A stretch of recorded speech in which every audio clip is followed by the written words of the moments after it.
Assalamualaikum warahmatullahi wabarakatuh. Jumpa lagi dengan saya Pak Guru Jefrin. Pada kesempatan ini saya akan menyampaikan materi pelajaran matematika khususnya kepada murid-muridku kelas 5 sekolah SD Plus Putra Permata. Pada kesempatan ini Pak Guru akan menyampaikan materi yang ada di buku matematika kelas 5 sekolah dasar, yaitu buku Intan Pariwara. Itu penerbitnya Intan Pariwara. Oke teman-teman, baiklah, Pak Guru akan menyampaikan materi pembahasan dari awal buku sampai dengan akhirnya. Tapi pada kesempatan ini Pak Guru akan menyampaikan beberapa materi saja. Oke, silakan disaksikan. Baiklah teman-teman, Pak Guru akan menjelaskan di dalam buku yang kalian pegang, kakak-kakak semua. Yang pertama tentang penjumlahan pecahan. Penjumlahan pecahan itu ada dua macam. Yang pertama, penjumlahan pecahan berpenyebut yang sama, dan yang kedua, penjumlahan pecahan yang berpenyebut yang berbeda. Artinya, sebelum Pak Guru melanjut ke materi, Pak Guru ingin menyampaikan pokok-pokok di dalam pecahan itu sendiri. Yang pertama, yang ini misalnya Pak Guru sudah ada contohnya. Contohnya seperti yang ada di buku kalian, kakak-kakak semua. Contoh misalnya di dalam buku itu 2/8 ditambah 3/8. Nah, ini adalah yang yang berpenyebut sama, yang penyebutnya sama. Nah, sebelum Pak Guru membahasnya, Pak Guru ingin menjelaskan yang di atas ini 3, 2 ini sebagai pembilang. Jadi sebelum melanjut ke pembahasannya, kakak-kakak semua harus memahami arti dari pecahan itu sendiri. Jadi yang di atas 2 dengan 3 ini namanya pembilang. Sementara yang di bawah 8 ini namanya penyebut. Nah, ini yang dikatakan tadi penjumlahan pecahan yang berpenyebut. Nah, yang berpenyebut sama. Berarti ini penyebutnya sudah sama. Jadi caranya nanti Pak Guru akan jelaskan yang berpenyebut berbeda, ya. Yang sementara yang Pak Guru contohkan ini namanya yang berpenyebut sama. Nah, Pak Guru, bagaimana cara menyelesaikannya? Caranya Pak Guru tuliskan ulang di sini. 2/8 ditambah 3/8. Nah, kalau yang berpenyebutnya sama, kakak-kakak sekalian bisa menjumlahkan secara langsung. Nah, bisa menjumlahkan. Tinggal ditambah saja, dijumlahkan saja. 2 ditambah 3 hasilnya 5 per. Oh, ini Pak Guru penyebutnya di bawah sudah sama. Tinggal tuliskan saja. Di bawahnya bukan dijumlahkan lagi. Tapi penyebut ini kalau sudah sama, tinggal mengikuti tulisan saja yang ada di penyebut ini. Jadi dia mengikuti, ya. Jadi begitu cara menjumlahkan yang pecahan yang berpenyebut sama. Nah, misalnya Pak Guru. Nah, Pak Guru kasih contoh lagi. Misalnya terserah kalian mau angka berapa, terserah, bukan hanya 2 dengan 3 saja. Jadi banyak angka-angka yang lain yang bisa kita pakai. Misalnya Pak Guru, di sini Pak Guru saya mau kasih 8, di sini 9. Ditambah, di sini saya mau 10, di sini penyebutnya 9. Bisa tinggal dijumlahkan. 8 ditambah 10 hasilnya 18. Oh, penyebutnya sudah sama, tinggal dituliskan ulang. Jadi begitu. Cara menjumlahkan pecahan yang berpenyebut sama. Nah, ini 18 dengan 9. Ini Pak Guru masih bisa dikecilkan lagi. Oh, masih bisa dibagi 2. Oh, 2. Oh, tidak bisa. Oh, dibagi 3 Pak Guru. Ini dibagi 3. Di atas bawah juga dibagi 3. Ini bagi 3 18, bagi 3 6. Ini bagi 3 juga. Di atas kalau dibagi 3, di bawah juga harus bagi 3, harus sama. Jadi 9 bagi 3 hasilnya 3. Oh, jadi hasil akhirnya dari 8 per 10 dengan 8 per 9 ditambah 10 per 9 hasilnya 6 per 3. Jadi begitu kakak-kakak semua. Mau contoh lagi? Pak Guru kasih contoh, misalnya 5 per 10 ditambah 7 per 10. Ini masih penyebut yang sama ya. Tinggal dijumlahkan. Oh, ini 5 tambah 7 hasilnya 12 per. Oh, ini sudah penyebut sama, tinggal tuliskan ulang. Pak Guru, ini masih bisa dibagi tidak? Masih bisa dikecilkan atau masih bisa disederhanakan tidak? Oh, masih. Ini bisa dibagi 2, ini bisa dibagi 2. 12 bagi 2 hasilnya 6, 10 bagi 2 hasilnya 5. Jadi begini hasil akhirnya. Jadi begitu kakak-kakak sekalian, sangat gampang untuk menjumlahkan yang berpenyebut sama. Ya, sebelum Pak Guru melanjut ke yang berpenyebut berbeda, Pak Guru ingin menjelaskan jangan sampai kalian keliru di dalam menjumlahkan pecahan yang berpenyebut sama. Di situ menggunakan cara di dalam bentuk persegi yang kotak-kotak kecil ya. Pak Guru akan menjelaskannya. Nah, di dalam buku kalian kakak-kakak semua, di situ ada menjumlahkan menggunakan persegi. Nah, ini Pak Guru jangan ikuti ini ya, kurang lurus kalau Pak Guru menggambar. Nah,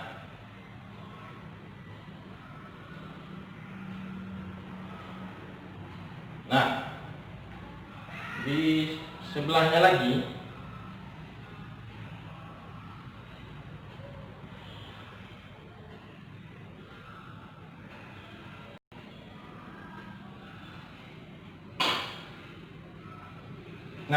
cara menjumlahkan pecahan yang berpenyebut sama menggunakan kotak-kotak persegi begini. Nah, misalnya, oh yang ini 2/8, kita kembali sini ya, yang ini. Yang ini 2/8, oh ya, yang di sementara yang diarsir itu 2. Yang diarsir 2. Yang diarsir ini adalah sebagai pembilangnya, sebagai pembilang yang di atas ya. Sementara keseluruhan ini, keseluruhan baik yang kosong yang belum diarsir maupun yang sudah diarsir, itu namanya penyebut jumlah keseluruhannya ya. Jadi kita hitung 2/8. Nah, Pak Guru, yang ini yang diarsir 2 Pak Guru. Ini 1, 2 ini pembilangnya. Sementara jumlah keseluruhan itu adalah penyebutnya. 1, 2, 3, 4, 5, 6, 7, 8. Ada 8 keseluruhannya. Nah, yang sama dengan yang ini, jumlah keseluruhannya itu ada 8. 1, 2, 3, 4, 5, 6, 7, 8. Sementara berapa pembilangnya Pak Guru? Oh, ini 3, kita arsir 3. Nah, terserah kalian mau arsir yang mana, sembarang saja, terserah kalian. Nah, ini menggunakan atau menjumlahkan menggunakan kotak-kotak persegi ya. Nah, oh hitung, kita tinggal jumlahkan. Oh, ini sudah persegi atau persegi panjang. Kalau dalam kotak ini namanya persegi. Dalam persegi ini kita jumlahkan. Oh, berapa yang diarsir Pak Guru? Jumlahnya kita 1, 2, 3, 4, 5. Oh, yang diarsir 5. Nah, ya. Sementara jumlah ini penyebutnya, sebelah ini 8, sebelah sini juga 8. Oh, sama-sama 8, berarti semua jadinya 5/8. Jadi sama saja dengan cara Pak Guru menjelaskan yang pertama tadi. Nah, tentu kalian ini kalau sudah kelas 5 ini cara menjumlahkan begini sangat mudah sekali untuk kalian. Nah, jadi apabila ada soal yang berbentuk menjumlahkan dalam bentuk persegi ini, kalian tentu langsung bisa menghitungnya ya, menghitungnya. Tinggal dijumlahkan berapa yang diarsir dan berapa keseluruhannya. Jadi begitu kakak-kakak semua cara menjumlahkan pecahan biasa yang berpenyebut sama, baik secara langsung maupun menggunakan kotak-kotak persegi. Jadi begitu ya kakak-kakak semua. Baiklah kakak-kakak semua, selanjutnya Pak Guru akan menjelaskan penjumlahan pecahan yang berpenyebut berbeda. Tadi yang pertama Pak Guru sudah menjelaskan yang berpenyebut sama, selanjutnya yang berpenyebut berbeda. Apa sih yang berbeda Pak Guru? berbeda itu penyebut yang pertama 6, yang kedua 3. Jadi penyebutnya berbeda. Nah, caranya kakak-kakak semua menjumlahkan pecahan yang berpenyebut berbeda itu banyak sekali caranya. Tapi pada kesempatan ini Pak Guru akan menjelaskan dua cara. Cara yang pertama seperti yang ada di buku, dan cara yang kedua menggunakan pohon faktor. Nah, cara yang pertama kita menggunakan konsep yang senilai, konsep pecahan yang senilai. Apa sih pecahan yang senilai itu? Artinya senilai itu yang sama nilainya. Oke, baiklah, saksikanlah terus. Nah, pertama konsep yang senilai itu. Nah, sementara di sini penyebutnya 6, di sini 3. Jadi kita harus cari konsep yang senilai dengan pecahan 1/6. Nah, pertama 1/6 kita tuliskan, kita jumlahkan. Nah, 3 ini kita menggunakan 1/3 itu kita menggunakan konsep yang senilai dengan 1/6. Bagaimana supaya dapat nilainya sama dengan 1/6? Nah, kita kalikan 1/3. Nah, kita kan mau menyamakan dengan 1/6 untuk 1/3 ini. Dikali nilai berapa, dikali angka berapa supaya sama dengan angka 6 penyebutnya 3 ini. Nah, berarti yang di atas, kita perhatikan penyebut dulu ya, penyebutnya dulu ya. Nah, yang ini supaya senilai sama dengan 6 ini, 3 ini, penyebut 3 ini kita kalikan dengan angka berapa supaya sama dengan angka 6 penyebut yang ini. Nah, tentunya kita kali dengan 2. Di atas, di bawah kita kalikan 2, di atas kita kalikan 2. Nah, sudah sama. Nah, kita tinggal jumlahkan. 1/6 ini tetap, ya, atau Pak Guru pindahkan di bawah supaya kakak-kakak semua mengerti. Ya, 1/6, ya, ini turunkan, tetap, ditambah. Selanjutnya ini kita kalikan. 1 kali 2, 2. Ini tanda per, ya, kita per di sini. Selanjutnya 3 kali 2, 6. Oh, ini Pak Guru. Oh, ini yang dikatakan senilai Pak Guru. Nah, kakak-kakak semua, artinya ini nilainya sudah sama. Di bawah penyebutnya ini sudah sama. Tujuan kita yang berpenyebut berbeda itu, tujuan kita itu apabila kita menyelesaikannya, kita harus menyamakan dulu penyebut ini. Kita harus samakan dulu penyebut yang di bawah ini. Nah, ini penyebut sudah sama, tinggal dijumlahkan seperti biasa. Nah, 1 tambah 2, 3/6 ini dia ikut saja, ya, tidak berubah. Ya, jadi 3/6. Oh, Pak Guru, ini masih bisa dikecilkan lagi. Oh, masih bisa dibagi lagi, Pak Guru. Bisa. Yang di atas bisa bagi 3, yang di bawah bisa bagi 3. Tidak bisa di atas kita bagi 3, di bawah kita bagi 2, itu tidak bisa. Jadi harus sama pembaginya, di atas angka yang sama dengan yang di bawah. Jadi misalnya di atas 3, ya di bawah juga harus 3. Misalnya di atasnya 2, pembaginya 2, yang dibagi 2, yaitu di bawahnya juga harus 2. Jadi begitu ya. Jadi 3 bagi 3, 1. 6 bagi 3, ini per ya, per yang ini ikut. 6 bagi 3, 2. Jadi hasil akhirnya 1/2. Nah, sudah selesai. Itu namanya mengalihkan pecahan senilai, konsep senilai. Nah, ini sudah yang sama dengan nilai 6. Kita harus samakan penyebutnya. Jadi begitu kakak-kakak semua. Selanjutnya, nah, Pak Guru akan membahas selanjutnya. Ini Pak Guru hapus ya. Selanjutnya bisa menggunakan pohon faktor. Cara menggunakan pohon faktor, kakak-kakak semua harus pahami dulu pohon faktor itu, harus pahami dulu yang namanya bilangan prima. Nah, bilangan prima. Bilangan prima itu bilangan yang mulai dari angka 2, 3, 5, 7, 9, 11, 13 sampai seterusnya. Jadi harus pahami dulu untuk menggunakan pohon faktor. Jadi kalau kita mencari KPK itu artinya kelipatan persekutuan terkecil. Nah, kita harus memahami dulu bilangan apa sih menggunakan pohon faktor itu. Yang menggunakan pohon faktor itu bilangan yang bisa dibagi dengan bilangan prima itu sendiri. Nah, apa sih yang dibagi Pak Guru? Yang dibagi ini penyebutnya. Ya, kita penyebutnya N6 dengan 3. Nah, pertama kita bagi dengan 2. N6 bisa bagi 2? Bisa. N6 bagi 2 hasilnya 3. Ya. Nah, atau artinya N6 ini 2 dikali berapa yang menghasilkan N6? Nah, 2 kali 3 hasilnya N6. Yang ini 1 kali 3 tidak bisa. Ya. Jadi kalau 3 sudah tentunya dia bilangan prima, tidak usah dibagi. Ya, tentu hasilnya 3 juga. Ya. Jadi KPK-nya berapa Pak Guru? KPK-nya ini 2 dikali 3. Karena ini sudah bilangan prima, tentu kita harus ambil yang ini saja. 2 kali 3 hasilnya 6. Jadi seperti itu. Ini sudah dapat KPK-nya atau penyebutnya ini. Kita tinggal samakan penyebutnya di sini ya. Pak Guru pindah 1 per 6 ditambah 1 per 3. Kita menggunakan, ini Pak Guru hapus. 6 ini kita sudah menggunakan pohon faktor tadi 6. Ini jadinya di sini penyebutnya 6. Ini kakak-kakak semua 6 penyebutnya. 6 dibagi 6 hasilnya 1. 1 ini kita kalikan ke atas.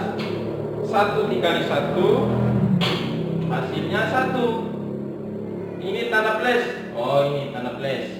Di sini penyebutnya harus sama lagi ya, tidak boleh berbeda. Ini penyebut menggunakan pohon faktor tadi kita sudah dapat penyebutnya 6 dibagi 3. 6 bagi 3 2. 2 ini kita kalikan 1 ini. Nah, 2 kali 1 2. Nah, sudah. Kalau sudah tinggal jumlahkan 1 tambah 2 1 tambah 2 3. Ini penyebutnya sudah sama 3 per 6. Nah, sudah sama jalannya seperti yang di awal tadi.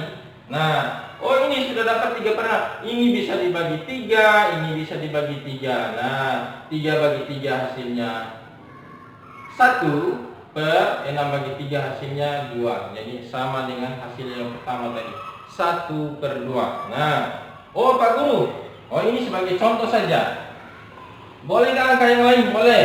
Ya, ini Pak Guru kasih contoh angka yang lain. Ya. Ini papan tulisnya kotor sekali.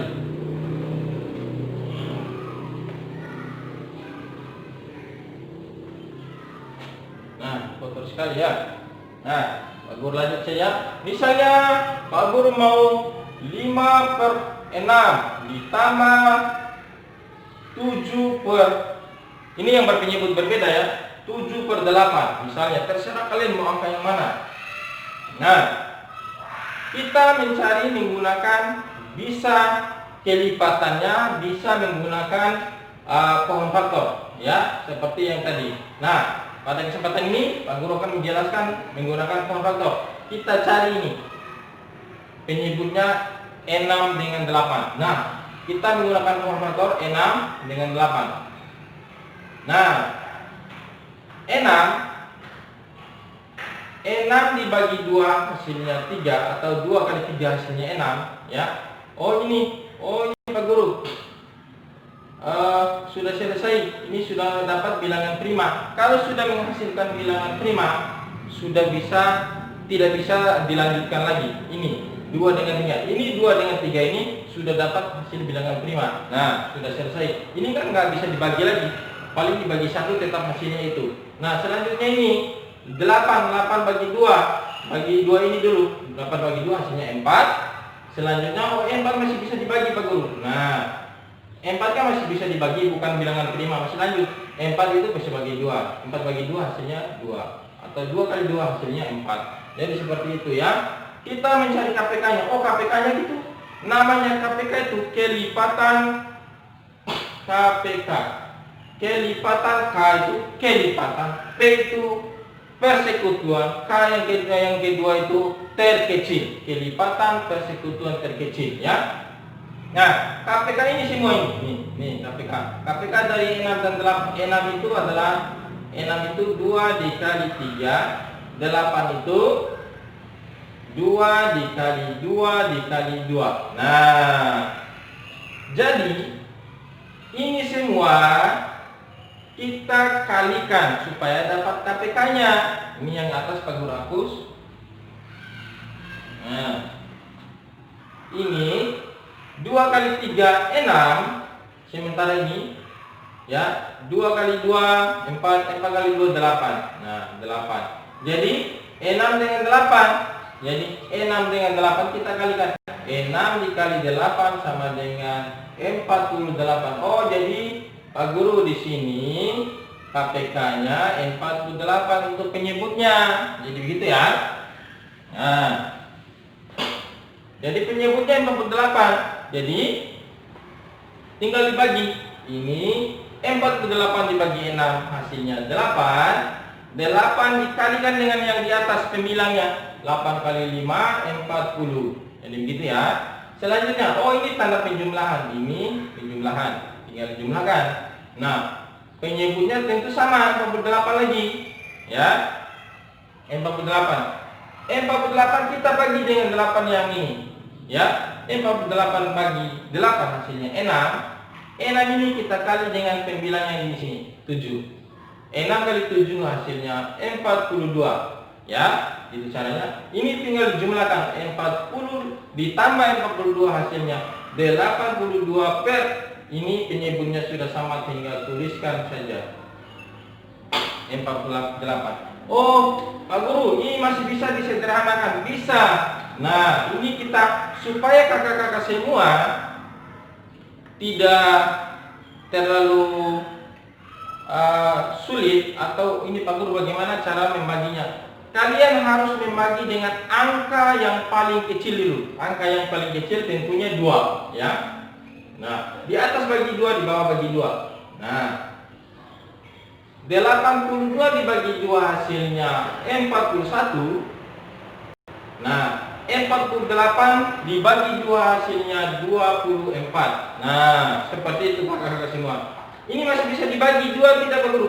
Oh, sudah tidak bisa dibagi 2. Yang bawah bisa. Kalau tidak bisa dari salah satunya, cukup sampai di sini saja. Oh, hasilnya 41 per 24. Jadi begitu kakak-kakak semua cara menjumlahkan penyebut yang berbeda. Jadi untuk materi kali ini Pak Guru sudah rasa cukup. Nanti untuk selanjutnya Pak Guru akan mengirimkan tugas. Nanti Pak Guru akan catat dan mengirimkan lewat via WhatsApp. Sementara untuk pembahasan materinya jadi seperti ini. Cara menjumlahkan pecahan yang berpenyebutnya sama dengan pecahan yang berpenyebut berbeda. Jadi begini caranya ya kakak-kakak semua. Jadi begitu, kalaupun ada kekurangannya mohon dimaafkan. Tapi kalau kakak-kakak semua belum memahaminya, bisa diulang lagi dari awal. Jadi begitu penjelasan dari Pak Guru. Wassalamualaikum warahmatullahi wabarakatuh.